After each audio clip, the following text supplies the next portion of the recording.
Pocket FM. To unlock all the episodes, click the link in bio. As they all watched enviously, Iris happily opened the package.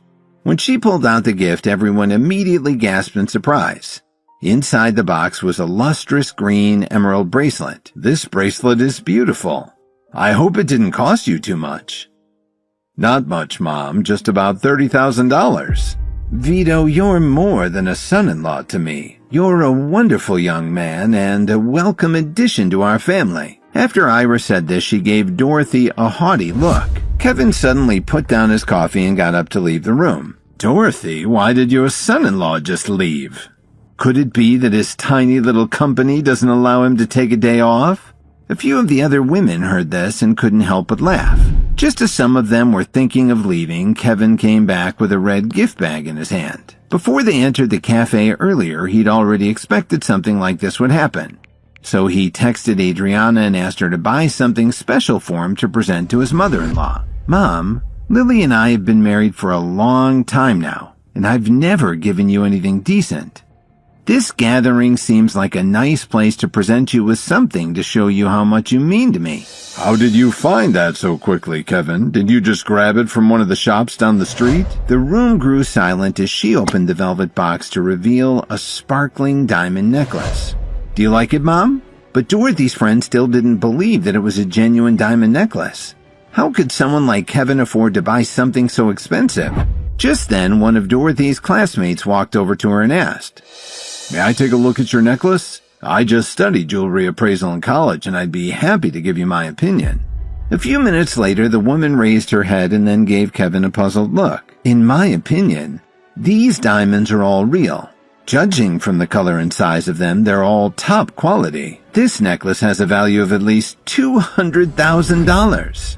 Her friends were envious and started commenting on how lucky she and Lily were to have Kevin in their family.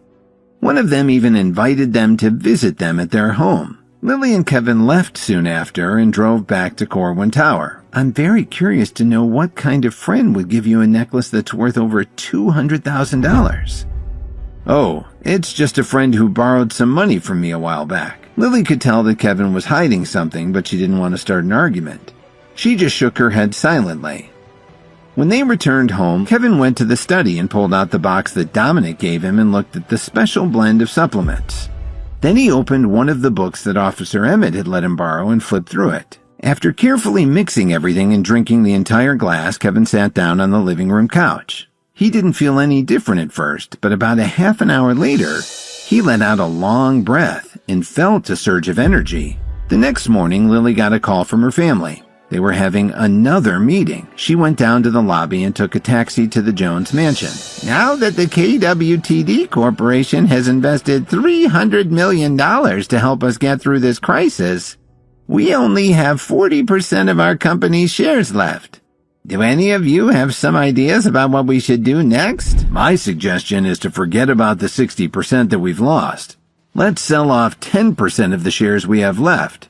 We can use that as seed money to start a new company. Who would be willing to buy any of our shares? I have a friend who definitely has enough money to buy 10% of our shares. Grandma, have you ever heard of Lucas Merriweather? Suddenly, the entire room filled with chatter. Everyone was surprised that Jason knew him personally. After all, he had dozens of martial arts schools, not just in Chicago, but across the country. All right, Jason, call Mr. Merriweather right away. Jason nodded, took out his phone, and called his friend. Jason put his phone on speaker mode. Hello, Mr. Merriweather. The Jones family is planning to sell some shares. We'd rather sell them to you than to some strangers. So I'm wondering if you're interested. Why don't we find a place to meet face to face? I'm in Chicago right now. That's great, Lucas. Have your driver take you to the Jones mansion. About a half an hour later, 2 long limos pulled up at the mansion's entrance. As the tall, powerful man walked into the reception room, followed by his assistants, Jason quickly brought Grandma Jones to welcome them. Next, Jason gave Merriweather a detailed explanation of his plan and how he hoped to get his support for it. I'm willing to pay $150 million for 10% of the Jones Company shares.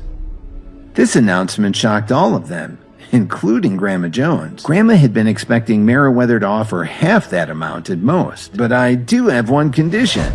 Jason has told me about a cousin of his who is young and very beautiful. So, Mrs. Jones, I hope you will give me your blessing to marry your granddaughter. Mr. Merriweather, I hate to disappoint you, but I'm already married. Perhaps you'll consider one of my other granddaughters. She can always get a divorce, can't she? You have no choice but to sell me your shares. Do you think there's anyone else in all of Chicago who'd be willing to pay $150 million for your useless shares? If $150 million isn't enough, I'll make it $225 million.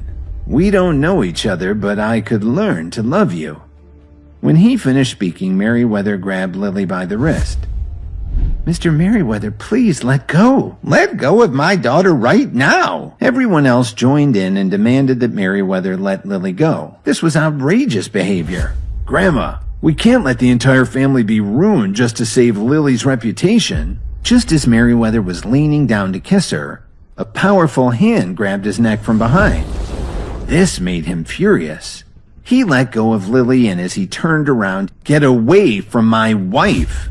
This is none of your damn business. Lily's mine now." The anger flashed in Kevin's eyes as he grabbed Merriweather's arm and pulled him away from Lily. Then he threw the big man 10 feet away. The onlookers were shocked to see Kevin's show of strength, but they knew that Merriweather was a highly trained fighter. Kevin was definitely in trouble now.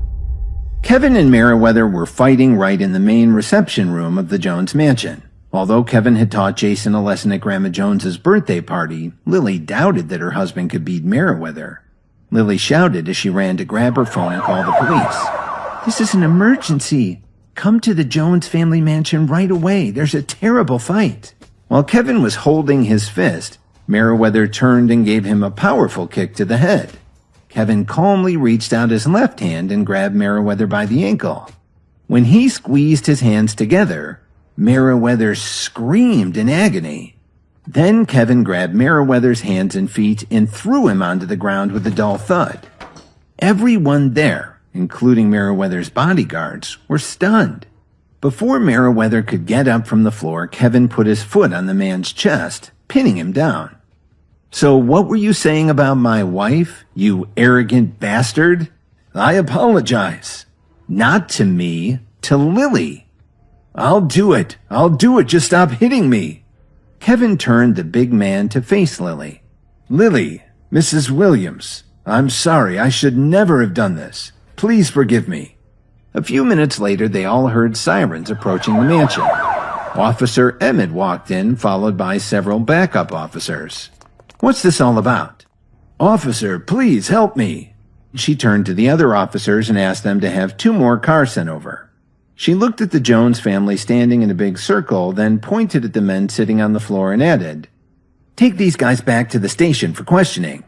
After Officer Emmett finished giving these instructions, she turned to Kevin and Lily and said, "Please follow me." Kevin turned to Lily and said, "Go home and rest up. I'll be back soon." Then he and Officer Emmett left the Jones mansion. Kevin sat down in the front seat of Officer Emmett's cruiser. She put it into gear and drove through the gate toward the city. After about 10 minutes, Kevin asked her, "Aren't we going to the police station?" "Actually, I already know what kind of guy Merriweather is. I can find out all I need to know from the Jones family." "That pill I made actually helped you, didn't it?"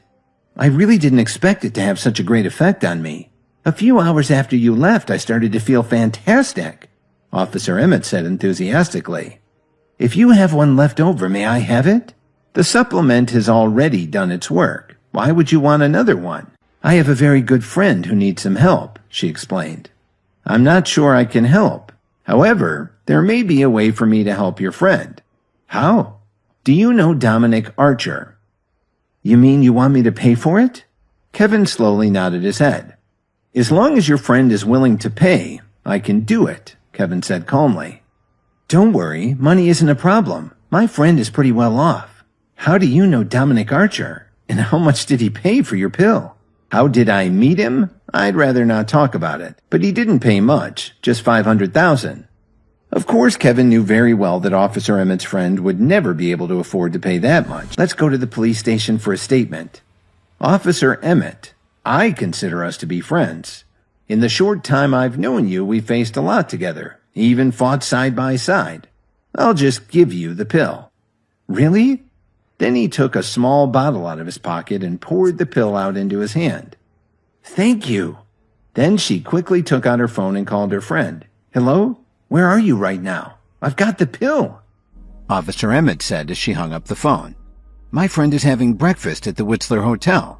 We're almost there, so let's head over to meet him." When they arrived at the Whistler Hotel, they took the elevator up to a private room on the 3rd floor. As he opened the door, Kevin noticed that there were 5 or 6 couples in the room. A well-dressed man walked up and stood next to Officer Emmett. "I'd like you to meet my fiancée, Kelly Emmett. Today we have another surprise. Mrs. Blair just brought me a miraculous herbal pill." "Sherwin, how many times have I told you we aren't married yet, so it's too soon for anyone to call me Mrs. Blair."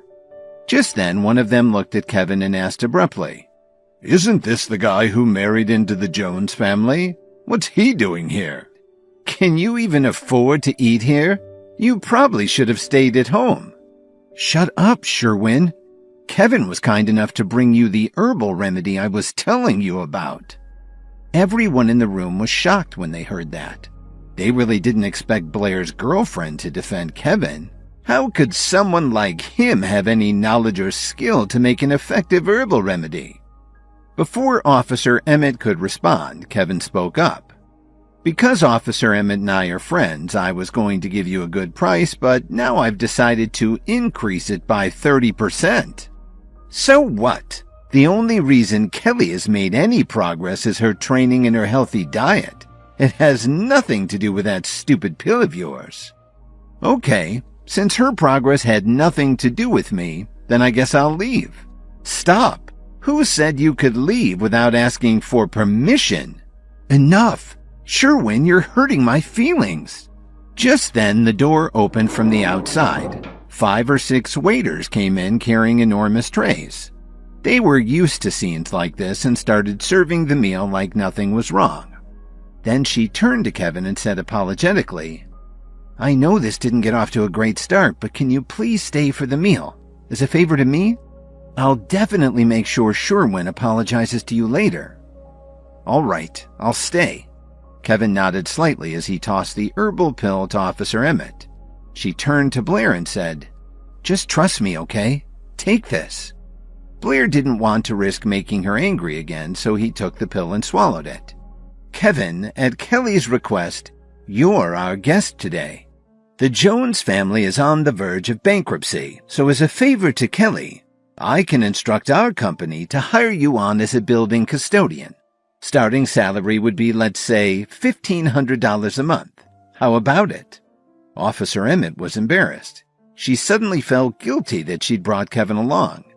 "So, you're Sherwin Blair. Hardly anyone has heard of you. So this is how you respond to my generous offer? You really are a lowlife." "Look who's calling me a lowlife. You should take a good look in the mirror," Kevin replied spitefully. Blair threw his wine glass on the floor. Shards of glass went everywhere. The door was flung open and Drake hurried into the room, followed by a few of his bodyguards. "What's going on here?" One of the people whispered to the others. "This is Drake. He's the head of security here." "Hello, sir." "Sir, I'm Sherwin Blair. Perhaps you've heard of me. He's the one who broke the wine glass. He was also very rude to my girlfriend.